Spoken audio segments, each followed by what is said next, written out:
Coucou tout le monde, j'espère que vous allez bien. C'est Candy Shy et je suis ravie de vous retrouver sur ma chaîne Libresque pour faire une gazette. Donc, comme je vous expliquais la dernière fois sur ma précédente gazette, je suis très en retard sur mes updates lecture. Donc, je vous ai parlé la dernière fois des lectures les plus récentes, donc juin, juillet, août, puisqu'il n'y en a pas énormément. Et maintenant, on va revenir vraiment en arrière sur mon retard, puisqu'on va remonter au mois d'avril. Oui, oui, parce qu'avril et mai, il y avait eu quand même pas mal de lectures. À partir de juin, ça a été le désert du Sahara, mais il y a eu quand même quelques lectures, donc on va revenir un petit peu en arrière et un peu discuter de ce que j'ai lu. J'espère me souvenir de ce que j'ai lu surtout. Allez, on est parti. On commence avec Minuit, le tome 12, Le désir ténébreux de Lara Adrian aux éditions Milady collection Bitlit. Ici, nous sommes dans la romance paranormale, ce que beaucoup appellent la Bitlit. Donc c'est un genre littéraire que j'adore. Et cette saga fait partie de mes sagas chouchou. Pour ceux qui me suivent depuis quelques temps, voire un petit moment sur le blog, savent très bien que j'adore cette saga. Donc ici, on est dans un univers vampirique et d'après l'auteur, dans sa saga, les vampires descendraient des extraterrestres. Je n'épiloguerai pas plus puisque je pense que c'est à découvrir dans le roman. Je n'en dis pas plus, c'est dit de toute façon au départ dans la saga. Je ne vous apprends rien de neuf. Alors, tome 12, donc ouais, on a passé quand même pas mal de temps ensemble hein, avec cette saga. Donc je crois que le tome 13, bon ça c'est sûr que le tome 13 est sorti, et je crois que le tome 14 devrait pas tarder à sortir. Où il est sorti, je sais plus. Je perds le fil au niveau de cette saga au bout d'un moment. Je sais que je suis à la bourre, donc du coup je sais que j'ai le 13 encore à me procurer et à lire. Je suis très addict de cette saga, ça a été beaucoup de coups de cœur avec beaucoup de tomes de cette saga. Le tome 10 clôturait, on va dire, un cycle de la saga où l'on avait plutôt les anciens, on va dire, et là on part sur une nouvelle génération avec des personnages beaucoup plus jeunes. Le tome 11, j'avais beaucoup aimé, voilà, c'était le fil conducteur entre le 10 et la nouvelle génération, donc j'ai vraiment beaucoup aimé. Là où nous entraînait l'auteur, la nouvelle intrigue qu'elle mettait en fond, les nouvelles révélations qu'elle donne sur sa mythologie, voilà. Donc il y avait tout ça qui m'a fait beaucoup plaisir, plus les personnages que l'on retrouvait, que j'aimais beaucoup. J'avais adoré la petite Mira dans la première vague de la saga, donc là, la retrouver en tant qu'adulte, c'était vraiment un pur bonheur. Donc ici, le tome 12, par contre, m'a un peu déçu. Alors, j'ai quand même beaucoup apprécié ma lecture, mais je trouve que l'auteur, voilà, a tourné un petit peu en rond. La romance est vraiment sympa quand même. J'étais ravie de découvrir Nathan. C'était un personnage que l'on connaît pareil lui aussi dans les 10 premiers tomes, que l'on suit qui était un jeune garçon, pardon. Et donc là, on le voit en adulte, c'est vraiment très plaisant. La romance était vraiment très bien. Ça, je ne remets pas en question. J'ai beaucoup aimé la jeune femme qu'on lui oppose pour la romance. Donc, dans les romances paranormales, c'est toujours un peu le même fil conducteur. C'est-à-dire que vous avez un couple par tome, ils se rencontrent, ils ont du désir l'un envers l'autre, on leur met des bâtons dans les roues, voilà, et vous arrivez à la romance.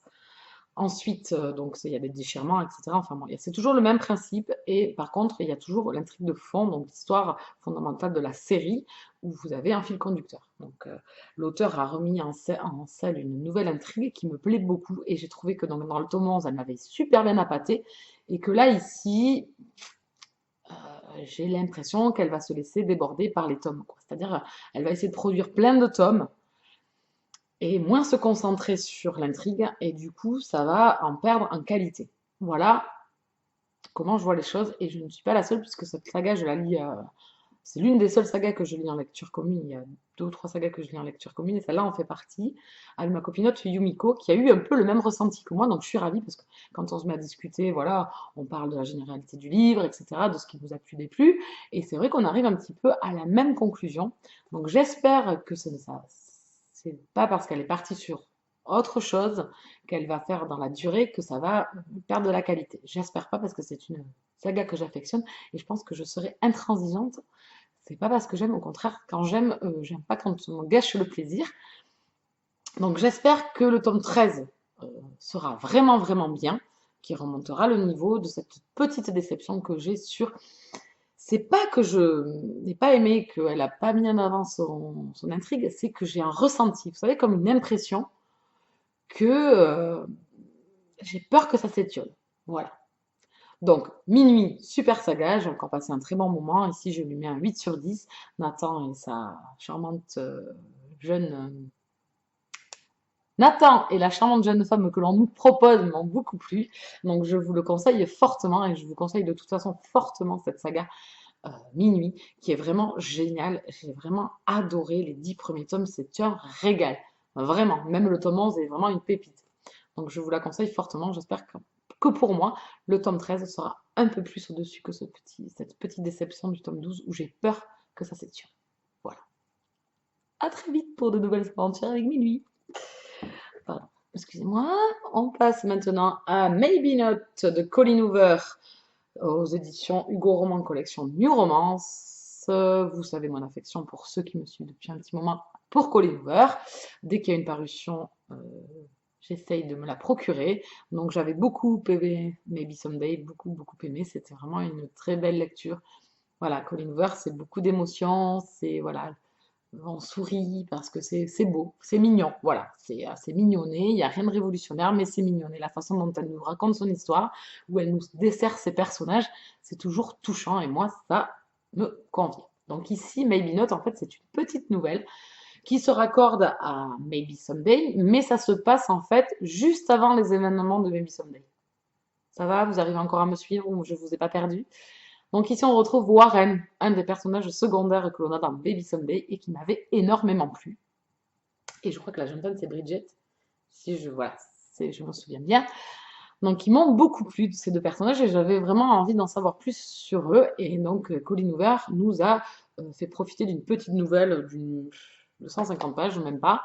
Donc je suis ravie parce que voilà, ça m'a contentée. J'ai pu en apprendre un peu plus sur Warren, j'ai pu un peu plus revenir avec lui, et on voit les événements d'un œil nouveau par rapport à ce qui s'est passé dans Baby Sunday, puisque on les voit des yeux de Warren. Donc je suis ravie d'être retournée déjà dans Baby Sunday et d'être retournée avec Warren, qui était un des personnages qui me faisait très plaisir. C'est un personnage assez désinvolte, drôle, voilà, le jeune homme sûr de lui et qui ne dévoile pas trop ses sentiments. Donc, et Bridget qui est complètement fermée et vraiment agressive. Donc j'avais vraiment envie de retrouver ces deux personnages et je n'ai pas été déçue. Voilà, c'est une petite nouvelle, donc vous savez que avec moi les nouvelles, ça passe pas souvent. Mais là, elle était servie en 150 pages et je pense que c'est correct. Que voilà, j'ai pu. Et le truc malin qu'a fait l'auteur, c'est de le passer juste avant les événements de Maybe Someday. Donc dans Maybe Someday, on sait ce qui va arriver. Donc du coup, on accroche plus à la nouvelle, puisqu'on connaît les personnages, on les connaît tous. Et donc moi, avec cette nouvelle, ça a bien fonctionné pour une fois. Elle a été maligne, Colleen Hoover, de le servir de cette façon. Moi, ça a fonctionné très très bien. Donc je vous conseille forcément les écrits de Colleen Hoover, n'importe lequel. Bien sûr, Maybe Someday, j'ai adoré, j'ai beaucoup aimé Ugly Love aussi, et surtout Slammed, le tome 1 de Colleen Hoover. J'ai adoré. Donc je vous conseille vraiment cet auteur. J'ai très très hâte que les autres romans de cet auteur sortent. J'ai lu Confess, donc je vous en parlerai très prochainement dans un update, dans une gazette. Hein, voilà, c'est mieux. J'ai beaucoup de mal à m'y remettre à la vidéo. Donc j'ai lu Confess également, je crois que c'était en mai, ou fin avril ou début mai. Donc je vous en reparle très prochainement également, puisque je suis à la bourre. Donc je vous conseille fortement les récits de Colleen Hoover. C'est des new adultes qui sont vraiment mignons, touchants. J'aime beaucoup quand elle fait l'alternance de points de vue. Voilà. Elle donne de la consistance à ses récits et beaucoup d'émotions. Voilà. Donc, je vous la conseille.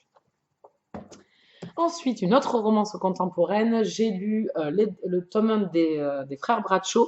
Ici, c'est Ce qu'on appelle l'amour de Suzanne Anderson aux éditions Harlequin, collection Saga.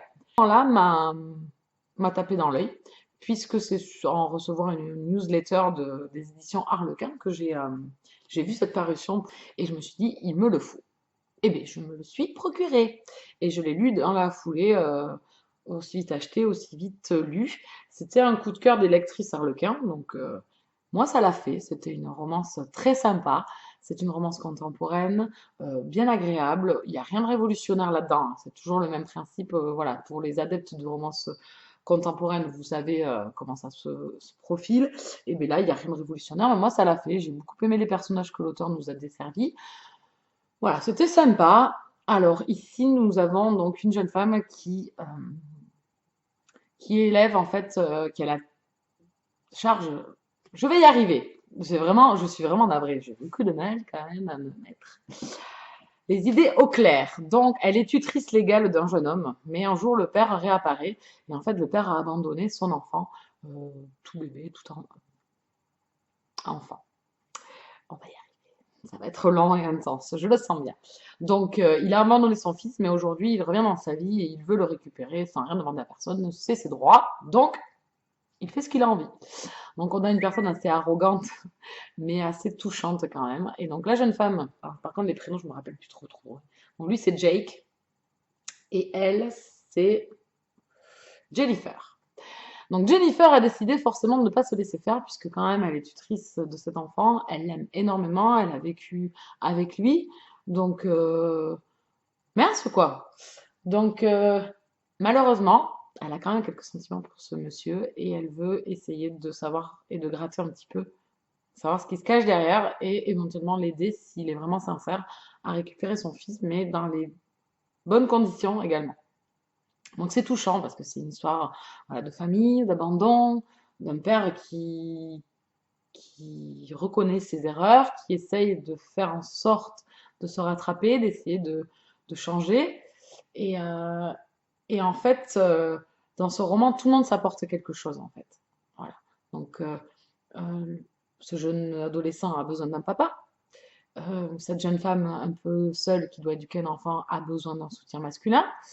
Et ce père de famille qui revient et qui est un peu égocentrique a besoin de se faire remettre les pieds sur terre et de savoir où sont ses priorités, puisque lui, il veut récupérer son fils, mais il veut également que rien change à sa vie professionnelle, puisqu'il voyage beaucoup, il est photographe. Voilà. Donc tout n'est peut-être pas à concilier dans une vie de père. Donc voilà, tout le monde a besoin dans ce livre de se faire ouvrir les yeux, et c'est ce que j'ai beaucoup aimé. Voilà, c'est touchant, c'est mignon, c'est léger. Donc forcément, Jake, donc Bradshaw, a un frère qu'on voit dans ce tome 2. Et donc j'ai très hâte de poursuivre avec ce roman. Moi, ça l'a fait. Voilà, j'ai passé un bon moment avec cette romance contemporaine. Je lui ai mis un 8 sur 10. Et je lirai bien évidemment la suite. Et le dernier, c'est Tenpenny Breath, le tome 1 Respire de Kara Tucker aux éditions Hugo Roman, collection Nuit Romance. Alors celui-là, pareil, on remonte à avril. C'est un roman que j'ai beaucoup aimé. J'ai beaucoup aimé cette héroïne un peu noire, un peu désagréable. J'ai beaucoup aimé son tempérament. Ça change de ces héroïnes qui se font un peu qui se laissent un peu faire et qui sont un peu mièvres. Ici, pas du tout. Malgré son côté sombre et son côté désagréable, c'est quand même une héroïne qui nous touche par son passé, qui nous touche par les choix qu'elle fait. Elle a décidé de partir avec sa jeune sœur. Donc, elle essaye de construire un équilibre à sa sœur, de trouver un travail, voilà. Donc j'ai beaucoup aimé et on rencontre donc forcément le jeune homme de cette histoire. J'ai beaucoup aimé. On sent poindre à l'horizon ce qui nous attend, j'avoue, mais ça n'a pas empêché que j'ai beaucoup aimé ce roman, beaucoup aimé son héroïne, beaucoup aimé le personnage masculin qui est vraiment un personnage très touchant. Qui a su vraiment me toucher. J'aime pas trop ces personnages trop qui sont voilà trop beaux, trop gentils, toujours aux petits soins pour la jeune fille, etc. Mais là, ici, ça l'a fait. J'ai beaucoup aimé. Alors pareil, j'ai un peu oublié les noms des personnages depuis avril. C'est Trent et Casey qui m'ont beaucoup plu. Moi, Casey, j'ai adoré son côté rebelle, son côté voilà jeune fille qui veut s'assumer, qui veut n'en faire comme elle veut et qui ne laissera voilà, qui a été tellement déçue dans sa vie qu'il ne veut pas être déçu, donc qui a mis une carapace autour d'elle et qui a fermé son petit cœur. Voilà, j'ai beaucoup aimé et j'ai beaucoup aimé les personnages secondaires, donc sa jeune sœur, mais également sa voisine avec qui elle devient amie, que j'ai beaucoup aimé. Voilà, il y a tout un truc dans ce roman que j'ai beaucoup aimé, il y a beaucoup d'émotions, c'est vraiment touchant. Donc, je vous conseille donc Tennessee Breast. Donc, je pense que vous avez beaucoup entendu parler de ce roman. Hein. On a beaucoup entendu sur la blogo, sur pas mal de chaînes livresques. Mais j'étais un peu réticente parce que des fois, quand l'engouement est général, j'ai beaucoup de mal. Et non, ça l'a fait quand même. Ça a été une bonne romance, un bon moment. Moi, Casey et son côté, bam, j'ai beaucoup aimé. Euh, Elle est pas douce par moment, mais je pense que ça se tient. Et voilà, pour une fois, ces héroïnes un peu casse-cou, j'aime beaucoup. En nu adulte, ça fait du bien. Elle m'a fait un peu penser à cette jeune fille dans Mes mots sur tes lèvres, voilà, qui laisse pas forcément rentrer facilement les gens dans sa vie, qui a été déçue. Et voilà, c'est un peu ce genre d'héroïne. Et dans Tes mots sur mes lèvres, j'avais adoré, j'avais eu un énorme coup de cœur pour ce roman. Et ici, j'ai passé un très bon moment. C'est pas un coup de cœur, mais c'est une très bonne lecture new romance, enfin new adulte, que j'ai beaucoup aimé. Je vous le conseille. La jeune sœur m'a plu, mais un peu moins. Donc c'est vrai que je ne vais pas me jeter demain sur le tome 2, mais bien sûr que je lirai la suite, puisque j'aimerais bien retrouver ces personnages, et j'aimerais bien retrouver Casey et Trent, et toute cette petite Smala. Donc je vous le conseille, je lui mets un 8 sur 10. Voilà, on a fait le tour de mes 4 dernières lectures qui remontent au mois d'avril, comme je vous le disais. Ça remonte un peu loin, donc c'est vrai que j'ai eu un peu de mal à retrouver le nom des personnages.